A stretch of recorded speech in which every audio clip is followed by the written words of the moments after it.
Good morning guys! So may nagtanong sa atin kung may slot na ba dito sa GrabCar. So actually guys, nung mga nakarang araw, may nakita ako na nilabas na memo yung LTFRB na mayroong slot. Actually nasa 500 or 700 slot ang meron. So hindi ko lang sure kung paano yung mag-apply or kung legit ba, pero tingin ko legit naman. So doon sa mayroong mga sasakyan na, so ang gagawin nyo, punta kayo sa pinakamalapit na LTFRB.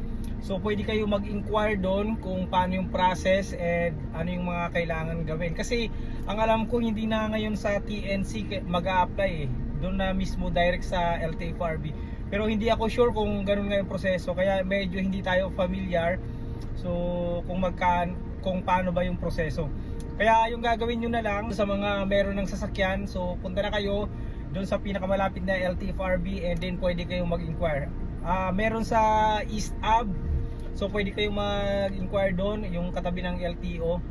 And doon naman sa mga wala pang sasakyan, so tingin ko mas maganda siguro wag muna kayong kumuha ng sasakyan, dahil nga baka hindi na rin kayo umabot doon sa slot na 500 to 700 lang eh. So maliit lang yun, baka mabilis lang yun mapuno, and pag kumuha kayo ng sasakyan ngayon baka matenga lang. And sobrang taas pa naman ngayon ng gasolina. So plus, and yun nga yung monthly amortization, medyo mabigat din yun kung wala pa rin kinikita yung inyong sasakyan, kung hindi pa mapasok sa TNBS. So yun lang guys ang maipapayo natin sa mga may sasakyan na. So no choice naman talaga, kaysa maghulog na maghulog ka, mag-diskarte ka na, pumunta ka na dun sa pinakamalapit na LTFRB and mag-inquire ka ng requirements and kung paano yung proseso, kung online ba, and kung magkano yung babayaran ng isang sasakyan para makapasok ka dito sa TNBS.